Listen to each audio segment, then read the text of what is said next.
Hello, everyone, and welcome to Just Unsecure. Today's episode, we'll be looking at the best cybersecurity framework. Yep, you heard it right, the best cybersecurity framework out there. But before we go, don't forget to subscribe to that channel and see you all in a bit. Thank you all.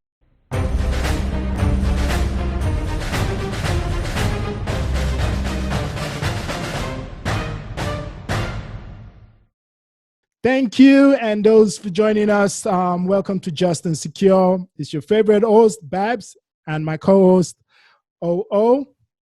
We're here today. Like I said, we're just cybersecurity professionals. We're here today to talk about the best cybersecurity framework out there. Is there really a best? Is there really a best cybersecurity framework out there? There's nothing like best. I was gonna say the same thing. There's no best cybersecurity framework. It all depends on your industry, sometimes your the regulations out there, and basically sometimes your expertise or how good you are in implementing some of the recommendations being put out in the frameworks. Some might have the level of expertise, or some might not. You might not have the level of expertise required to understand the frameworks or to implement the frameworks in terms of resources as well. So what we're going to do here today is we're going to go through 5 of the top frameworks out there and kind of guide you, talk you through it, and let's know more about what you think about the frameworks we've listed and any other one you really want us to talk about. But before we go on, we're talking about frameworks. And the main thing is, how many of you all know what a cybersecurity framework is? From my perspective, like we were talking earlier, for framework, I would say framework is something is a bunch of gathering of standards, guidelines, best practice to protect the digital world, especially when we're talking from a cybersecurity perspective. Jens, do you have any other interpretation you'd want to put to that? For me, I see framework as the best advice. What you can say, it's best advice on what you should do. Why it's something that you can take like a constitution, but at the same time, you and I know what has changed in the world recently. You can not only depend on those best advice, so to say. They're just guidelines. Take them as guidelines, but it now depends on how your industry requirements look like. Then you might add to it, subtract from it as you go on.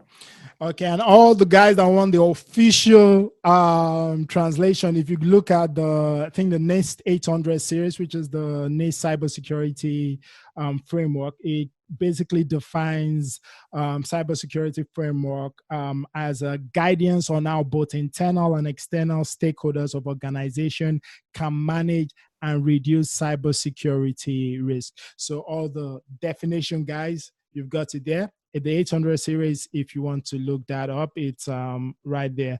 So moving straight to our topic, for the cybersecurity framework, before we go ahead, there are different types of frameworks. And there was a recent, I was in an RSA conference where there's a Frank, a former CISO for one of the institutes, Science Institute, basically categorized different frameworks of cybersecurity. So I think he looked at mainly 3, which was risk, program, control. Yes. And for me, I think there should be another one, which is compliance framework, because most of the times you always have to deal with ensuring compliance as part of the things you implement within the framework. Is an ongoing process. So yes, compliance. And we'll move to the top 5. I don't want us to dwell on that. We'll move to the top 5. And the first one, do you want to do the honors on that? Yeah, I think you've talked about it briefly, which is the NIST, right? Yeah. So the NIST is a very good framework. Is, of course, we all understand NIST as the one of the standard by the Americans. Yeah. So but it is really applicable. But one of the things that most of us, and which that is what we're talking about, some of the ones that you will meet in the industry are the ones where you want to do risk assessment. So NIST is basically targeted towards your risk, and that is the most used part of the NIST. And that is why Babs was mentioning 800 series. Maybe you go to 800, 500, 53 series. Definitely look at that if that is the risk. This is complement your other framework in the industry. So you might use that to target risk more than any other thing. For me, I find the NIST itself, it's the NIST Cybersecurity Framework. That particular one is a very detailed framework because it covers the cybersecurity ideology, which is to identify, protect, detect, respond, and recover. So it has the step-by-step guide into how you go about ensuring your cybersecurity framework is established within your organization. It's a 41-page document, and it's very detailed. I normally consider this as expertise. You have to have your IT or your security knowledge well in the industry for you to be able to work on some of these frameworks we will talk about. For the NIST, like O already said, is that they're different series. So the series for the cybersecurity will be linked to another series that relates to risk. It will be linked to another series that relates to classification. So you just have to follow each one. But the whole point is that once you go with the particular cybersecurity framework and you're able to use it within your organization, you will see a maturity in the way you handle cybersecurity risk within your organization for NIST. That's just my own take on that. Whether you have data in transit or data at rest, you might also want to be able to use that guideline as well. So as I've said before, even before you start some of the other compliance or industry standard that we're about to talk about, you will probably need risk first. You need to identify some of your risks before you can actually even know what security standard or compliance you want to go for. Because once you identify that, it's easier for you to know, yeah, these are my risks. Which of the other frameworks or other compliance standard in the industry can fit in. That's why I said most times in my experience, in the best of the industry, most people have used NIST to target more of risk than any of them. Okay, next one, I think ISO 27. That should be ISO. Yeah, automatically. We love ISO. I mean, definitely love ISO. We've implemented it in our previous organization, and it was one of a kind, if we will say. We went through different audits back then. So for us, the ISO family, which is the Information Security Management System, which is the ISO 27001, which requires the certification. The ISO 27002 is more of the guideline to ensure that everything you do, you use the guideline to achieve the management of ISO 27001. It's 114 controls divided into 14 groups and 35 control categories. It's very detailed. You most likely need audits, pre-audit before you have an actual audit to get certified. What I would almost tell people, it gives you, it allows people to have a security culture put in place. So it kind of like enforces the organization to be aware that there's security, because you have to have stakeholder meetings. You have to have weekly or monthly security awareness to everybody within the organization, especially the area that you're targeting within the organization that is supposed to be ISO 27K certified. There are very good documentations out there regarding ISO 27001 for you to actually, go through and see how you can implement it. But the key thing for me, I don't know, or maybe you agree or disagree with me, is that for you to implement ISMS, Information Security Management System, with the idea of getting certified, you have to get management support. You are spot on. You cannot do without management support, and this is one of the only requirements or framework or guidelines that covers both technical and non-technical. So that means it covers both management and business, both IT and business. So you cannot do it without business. Even in its recertification, it is the core. He uses a top-down approach rather than bottom-up approach. Yeah, and like you rightfully said, just so that the ISO is an international standard organization. So once you get the certification for that, you'll be seen to be practicing security. But that doesn't stop there. Just because you get the certification doesn't mean it's over. It means that you're doing something, you're doing best practice, but you have to go over and beyond to ensure security, your cybersecurity framework is still in place. Like Yemi rightly said, the whole ISO is PDCA, plan, do, check, act. It's a cycle. It's a continuous cycle. So like I said, we advocate and love the ISO. Once there are two ways of going about it. Maybe I'll divert a bit. For the ISO, I would always say, if you can start off, as long as you get the management buy-in, you can see where your gaps are. But it's always good to get a professional or people that understand the ISMS framework to be able to put you in the right perspective. You could try, if you're an expert and you're strong in information security, you can more or less try and ensure you can put things together. But the whole idea is, once you get the management buy-in, it makes it easier for you to implement things, to suggest things to management, and to also show management that, yes, this is what needs to be in place. And as long as management is giving you that support, then you're able to move and close gaps you've identified, either by yourself, if you're experienced enough, or by a third party that will do an assessment on you and provide you with further gaps within your organization to fix. Okay, so quick dirty steps that I'll say. First of all, you have to buy the standard. You need a copy of it. It is not standard that you can just go ahead and download somewhere. You will have to buy. For both of them, 27001 and the control, technical control as well. 2, your organization, you require people.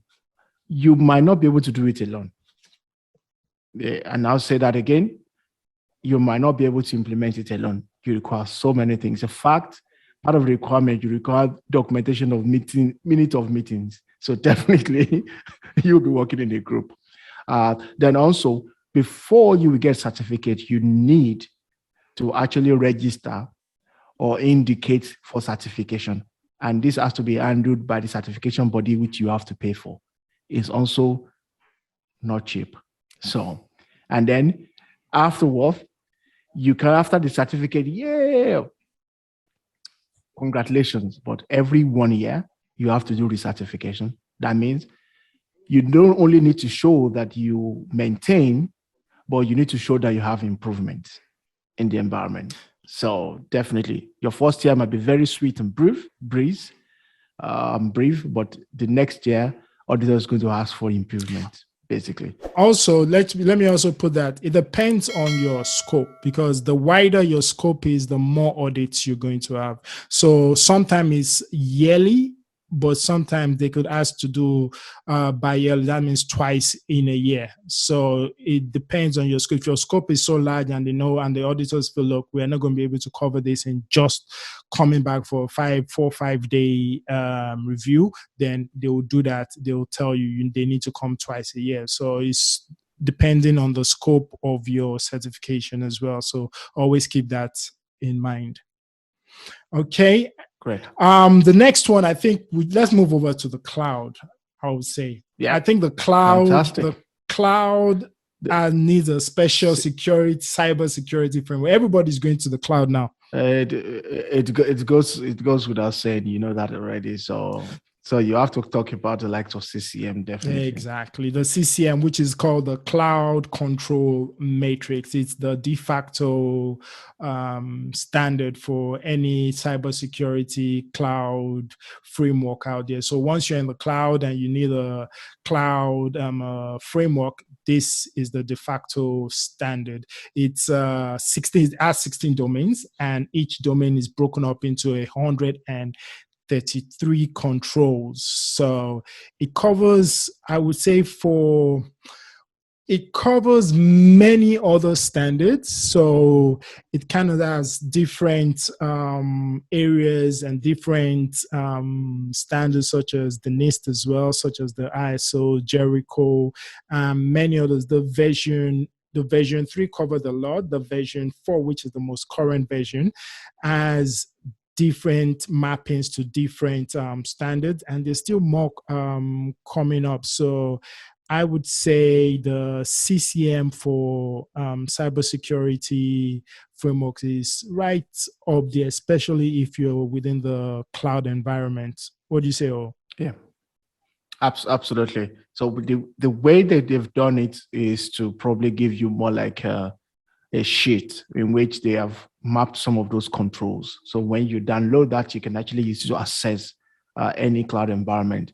I would recommend that before you even choose a cloud provider, probably visit the CCM and see what fits into your industry. The good thing is, as you have mentioned, Bob, they try to map the controls across all the standards and frameworks. So at one glance, you can look at all the ISO standards, how a particular control maps across all the ISO standards, and you see if that cloud environment have got it or not. Most cloud environment that you will see, actually, by and large, with their infrastructure, with that SaaS environment, they are compliant with CSA. You might be looking at the CSA stars, CSA 1 or 2 or core with them. Then it will be easier for you to map it, but it's a very good tool to use for cloud security certification. And if you are working for a cloud service provider, definitely that is a place for you to visit to make your cloud environment certified to security standard all across. Yeah, and the good thing about the CCM again is they've got a questionnaire. It's called the Consensus Assessment Initiative Questionnaire, whereby if you're looking to go into either you as an organization trying to assess yourself, or you're looking at getting a cloud provider, look at the questionnaire, and that questionnaire details lots of things that a cloud service provider should offer you. Yeah. So again, if they're able to fill it out, all good, all well, you're able to say, well, okay, yeah, these guys provide the necessary security for my data. They have a good cybersecurity framework in place. If they're not able to, it's right there and then you're able to question them on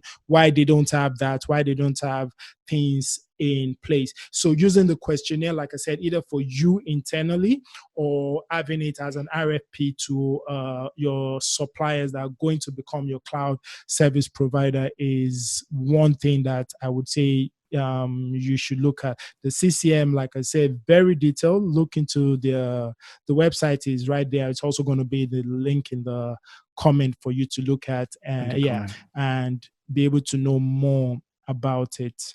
Any other thing you want to raise over here? Yeah, nothing at all. I just thought like, yeah, that is fantastic. So while we are saying that what we're talking about right here is just what we think are the common ones that you're going to meet out there. So you have other frameworks. You have COBIT, you have EPA, you have FedRAM, you have even EU GDPR sometimes can fall into that gap as well. So we are just focusing on those ones that you naturally in our career, what you will come across often are those. Also, you can look at other ones that are specific, especially for enterprise architecture, TOGAF, SAPSA, whatever it is. Some of these are standard, some of these are recognized as framework for things as well. But generally, that's what we're talking about. Yeah. And another thing I wanted to point out is that for the CCM, they've got something known as the STAR. It's called the Security, Trust, Assurance, and Risk. So basically, it's a program whereby if you have a service provider who has gotten rated in the STAR, you're able to see right there and then the maturity level of the cloud service provider. So knowing that they've got the CCM, knowing the maturity level of their program will let you know that, okay, they do take cybersecurity properly and what they are aligned to. Is it the ISO? Is it the NIST? Is it the COBIT? Is it the ITIL? Is it I said NIST. I said NIST already. So is it the PCI DSS? Is it different? Like I said, the CCM covers different framework standards as well, especially for cloud-based services. So the CCM, like I said, is something that I like and all likes as well. So yes, it's definitely something that we think you should look at. So that's our main number 4. Right. So next one for our financial guys, if you're in the financial industry, whether in the insurance, banking, or related, or even if you are in an industry that collects cardholder data or do card processing, definitely you'll be going into payment card industry certification, which is called PCI DSS. So PCI DSS is what most of us come across, maybe directly or indirectly, but luckily enough, Babs and I have got that experience in industry on PCI DSS, both on the physical and logical level, on how to protect it. But it's a standard that provides serious operational requirements, and for card holder data. Definitely, you need to look at that. While that you can look at that as part of the things, one of the methodology that have been distributed is to first of all be able to assess. That means assess all locations of all card holder data, how to repair. That means fixing your gap, because perhaps I've mentioned gap assessment. So you have to do that. And then you have to report. So basically what they want to do is how for you to be able to assess security, how for you to be able to repair security, and how for you to report security breaches or access or activities on the cardholder data. Their focus is more on the cardholder data. They are not fluffing around about every other thing. Anywhere cardholder data is, they want to know what is happening around that. And you will start from nowhere but the scope. Definitely. You need to know every interfaces that are talking to the cardholder data, whether you are sending it or you are receiving it, whether you are processing it or whether you are deleting it or you are backing it up, whatever it is, and the system related to it. Definitely. This also, like ISO 27001 we've talked about, is something you cannot go all alone. Most times you need a QSA. So we need quality assessors. So one of them is quality security assessor. The other one is called approved scanning vendor. So that as you know, Babs, you have to do pen tests anyhow. You have to do external, internal, whatever it is, physical, against all the cardholder data processing units and all that. Then, of course, you can do self-assessment. Self-assessment is just for you to be able to say, yes, I have a checklist.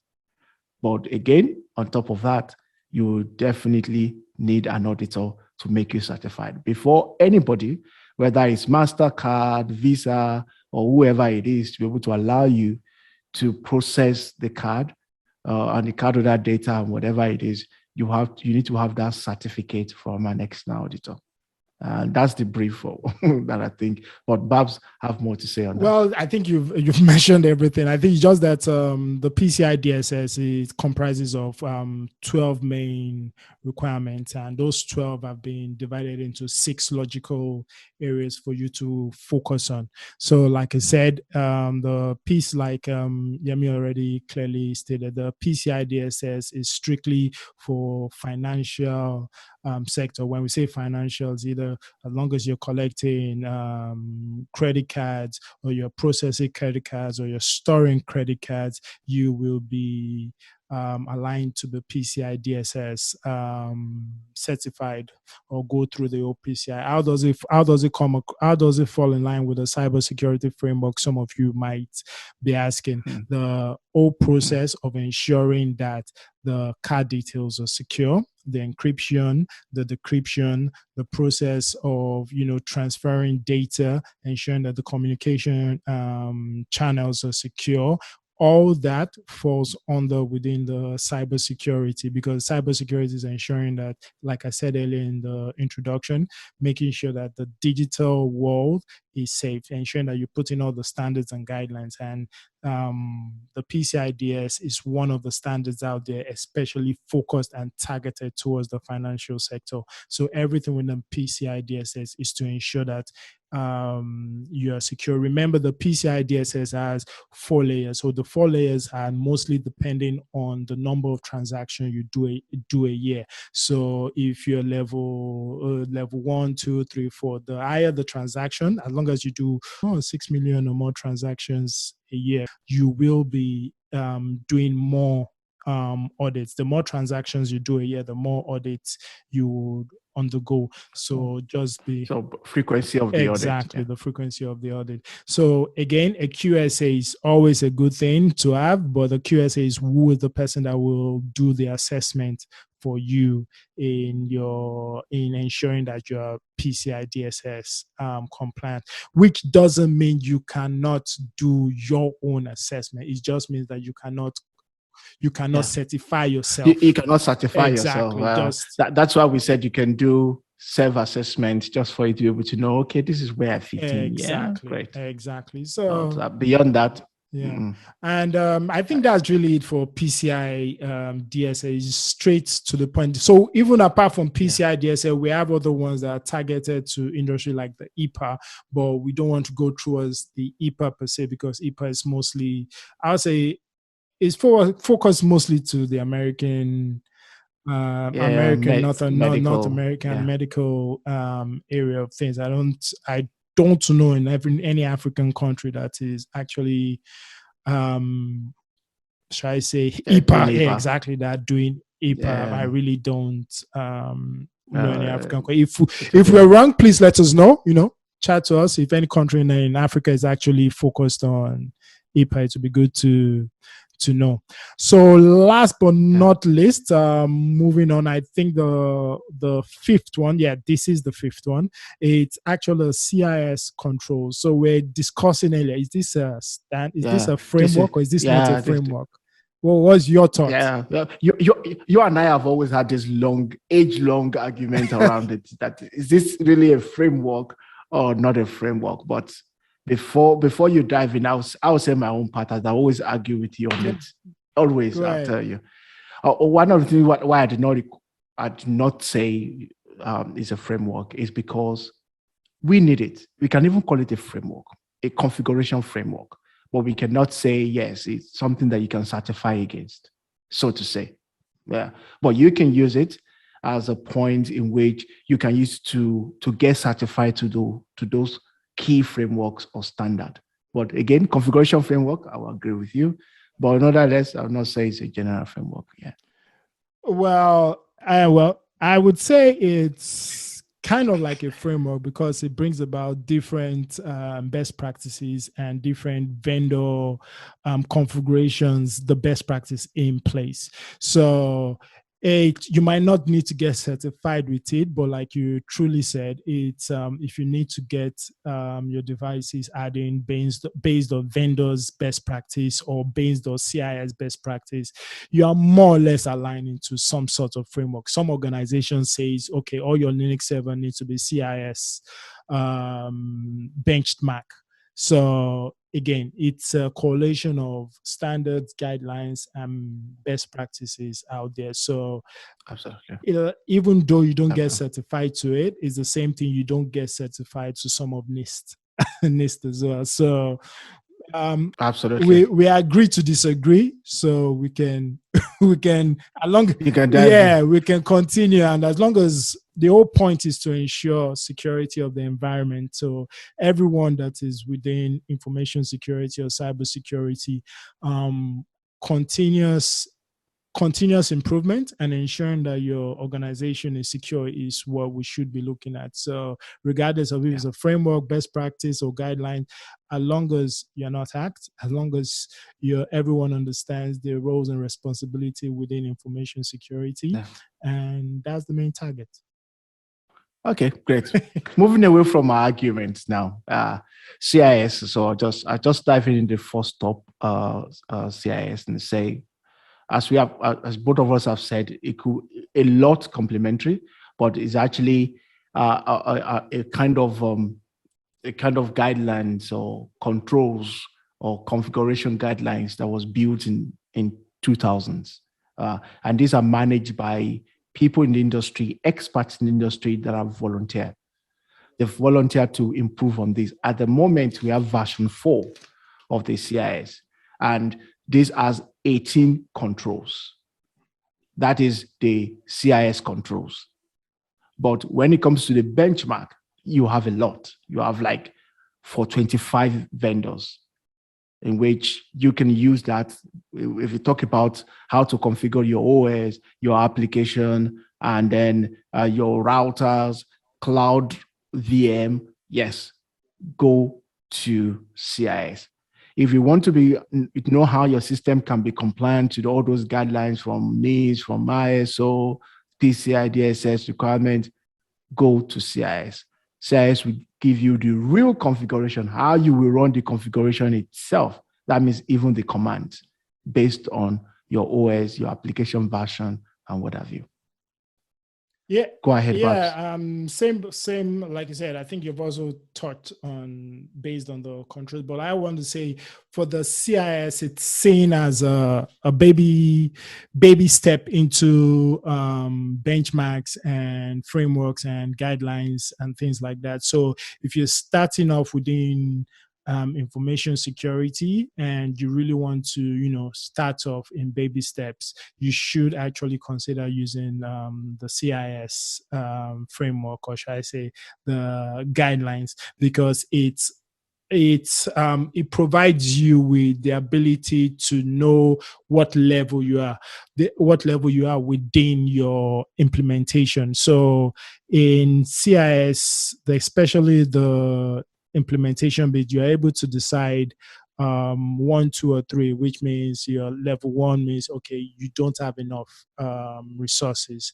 You're a small organization. Level 2, you are, medium. Then level 3 means, okay, you are one of the big sharks. You have to ensure the CIS in place. So you are able to categorize yourself on what level you are within the CIS implementation. So I would always advise people starting off with a CIS, because not everyone is an expert. No one, everyone has got the same level of experience like myself and so I would say start off with a CIS because it's easy. You're able to understand it. You're able to look at it from both a resource perspective, your asset perspective, and you're able to learn and know what you need to do to ensure you mitigate or you close any controls being highlighted.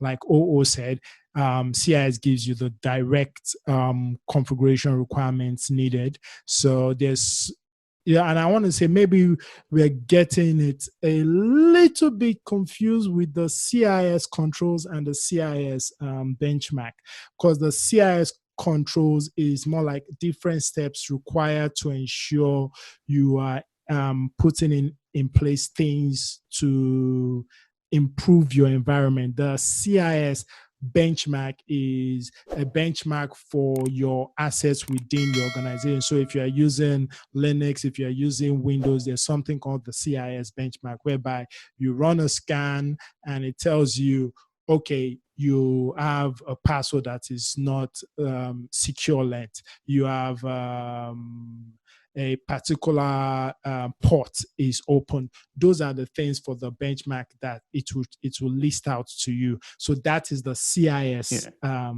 benchmark. So that's what I've mentioned before. I said there are two things. CIS control as 18 controls according to the version 4 of version 8 rather. Version 8 of the CIS control. You have 18 with 156 subcontrols. That is like guideline. That is why we are saying it could be like a framework. Exactly. Yeah.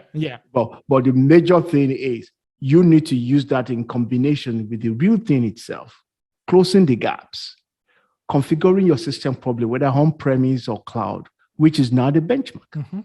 So you need to be able to run that across like more than 25 vendors. So you need to really look at that. So use this CIS controls, as today I've said, baby steps. Look at the top quick 18. Do you have this in place? Do you have this in place? Do you have this in place? You don't check. If not, also, if you are complying to particular environment, most of them rely on CIS configurations. It actually tells you how to configure, which is the benchmark. What command do you need to enter to create complexity? Password complexity. What do you need to do to block common and default ports on the router? What do you need to do SSH multi-factor authentication? Straight on. These will give you step-by-step command based on vendor, hardware, software, and what have you. So that's what we're saying. So CIS, that's what we're discussing CIS as the last one, because the other ones can be at the top telling you guidelines and all that. But actually doing it is where the major problem is. And this is what your auditor will be checking. So if you have not configured router A very well, your auditor will mark it. That's what the fact that is not stated in the framework, like ISO or NIST or it's not clearly stated. So those are subjective. But for you to be able to do, if you drop it on the table with an auditor to say, yes, all my system have configured based on CIS. Oh, brilliant. Then you could look at the standard and mark it off and you're good. So always have CIS handy, and the good thing is, whether you're on-premise guy or you're a cloud guy, it applies on both environments. And like you rightfully say, it supports or is a way of supporting other frameworks out there. The CIS is a good, like it supports other frameworks such as the PCI, HIPAA, NIST. So it's just like we've said earlier, continuous improvement, and just don't rely on one. You keep going and be ingenious in the way you go about ensuring that your organization and your environment is secure from a cybersecurity perspective. And that's really our top 5. Yeah, great. So that's for me. For us, that's our top. That's our top 5.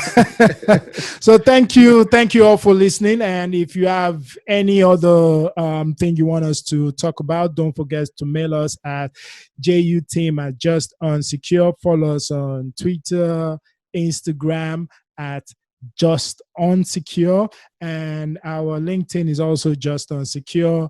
And if you really want to reach out, if you want to talk to us, again, we are open. Like, comment, and don't forget to share. Take care, guys. Subscribe. Have a great day. Take care. Bye, guys. See you next time. Bye.